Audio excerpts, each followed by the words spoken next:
दिल्ली पहुंचते ही झारखंड के पूर्व सीएम और झारखंड मुक्ति मोर्चा के वरिष्ठ नेता चंपाई सोरेन का दर्द छलक पड़ा है। उन्होंने परत दर परत पोल खोलनी शुरू कर दी है। साथ ही उन्होंने पार्टी छोड़ने के भी संकेत दे दिए हैं। अपने एक्स हैंडल पर उन्होंने लिखा कि मुख्यमंत्री रहते उन्हें बहुत अपमानित किया गया, अब वह अपने लिए नए रास्ते तलाश रहे हैं। इसके बाद से कयास लगाए जा रहे हैं कि वह जल्द ही बीजेपी में शामिल हो सकते हैं। चंपाई सोरेन ने लिखा कि इतने अपमान और तिरस्कार के बाद वैकल्पिक राह तलाशने के लिए मजबूर हो गए। उन्होंने आरोप लगाया कि जुलाई के पहले हफ्ते में पार्टी नेतृत्व ने उनके सारे सरकारी कार्यक्रम अचानक रद्द कर दी। उन्हें इस बारे में कोई जानकारी नहीं दी गई। पूछने पर पता चला कि गठबंधन द्वारा 3 जुलाई को विधायक दल की एक बैठक बुलाई गई है और मुझसे कहा गया कि तब तक आप मुख्यमंत्री के तौर पर किसी कार्यक्रम में नहीं जा सकते। उन्होंने सवाल किया कि क्या लोकतंत्र में इससे अधिक अपमानजनक कुछ हो सकता है कि एक मुख्यमंत्री के कार्यक्रमों को कोई अन्य व्यक्ति रद्द करवा दे। चंपाई सोरेन ने दावा किया कि कहने को तो विधायक दल की बैठक बुलाने का अधिकार मुख्यमंत्री का होता है,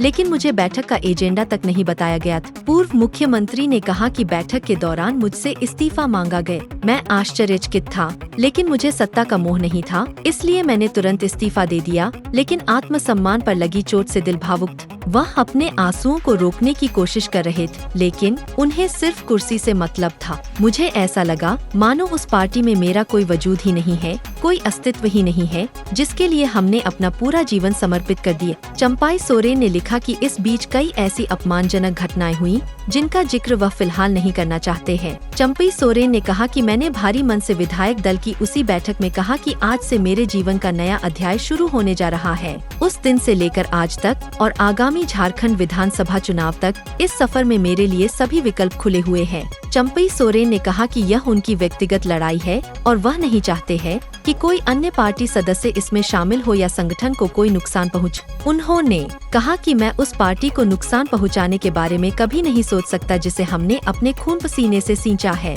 लेकिन परिस्थितियां ऐसी बना दी गई है कि पूर्व मुख्यमंत्री ने यह भी कहा कि पार्टी प्रमुख शिबू सोरेन स्वास्थ्य कारणों से राजनीति में सक्रिय नहीं है। उन्होंने कहा कि अगर वह सक्रिय होते तो चीजें अलग होती। उन्होंने दावा किया कि मुख्यमंत्री के तौर पर कार्यकाल के दौरान उन्होंने जनहित में कई फैसले लिए हैं। चंपाई सोरेन ने कहा कि अपने कार्यकाल के पहले दिन से लेकर आखिरी दिन तक मैंने पूरी निष्ठा एवं समर्पण के साथ राज्य के प्रति अपने कर्तव्यों का निर्वहन किया। इस दौरान हमने जनहित में कई फैसले लिए और हमेशा की तरह हर किसी के लिए सदैव उपलब्ध रहा। बड़े बुजुर्गों, महिलाओं, युवाओं, छात्रों एवं समाज के हर तबके तथा राज्य के हर व्यक्ति को ध्यान में रखते हुए हमने जो निर्णय लिए उसका मूल्यांकन राज्य की जनता करेगी। चंपाई सोरेन ने 2 फरवरी 2024 को झारखंड के 12वें मुख्यमंत्री के रूप में पदभार संभाला था। इससे पहले हेमंत सोरेन को धन शोधन मामले में ईडी द्वारा गिरफ्तार किए जाने के बाद मुख्यमंत्री पद से इस्तीफा दे दिया था। हेमंत सोरेन को उच्च न्यायालय से जमानत मिलने पर 28 जून को जेल से रिहा कर दिया गया था। 3 जुलाई को हेमंत सोरेन को पार्टी विधायक दल का नेता चुना गया था। फिर चंपाई सोरेन ने राज्यपाल को अपना त्याग पत्र सौंप दिया था, जिससे हेमंत सोरेन के मुख्यमंत्री बनने का रास्ता साफ हुआ। हेमंत सोरेन ने तीसरी बार मुख्यमंत्री पद की शपथ ली थी। चंपाई सोरेन की पोस्ट को लेकर भाजपा प्रदेश अध्यक्ष बाबूलाल मरांडी ने कहा कि झामुमो अब केवल एक परिवार की पार्टी बन गई है। मरांडी ने आरोप लगाया कि चंपाई सोरेन ने अपना पूरा जीवन पार्टी को समर्पित कर दिया। उन्हें अपमानित कर मुख्यमंत्री पद से हटा दिया गया, उनके अधिकारों का हनन किया गया तथा उनके कार्यक्रमों को जबरन रद्द किया गया। भाजपा नेता ने कहा कि यह झामुमो के पतन की शुरुआत है। वहीं झामुमो के वरिष्ठ नेता और मंत्री मिथिलेश ठाकुर ने कहा कि चंपाई सोरेन पार्टी के वरिष्ठ नेता है और अगर कोई समस्या है भी तो उसे सुलझा लिया जाएगा। उन्होंने कहा कि झामुमो एक परिवार है और अगर परिवार में कोई समस्या है तो उसे परिवार के भीतर ही सुलझा लिया जाएगा।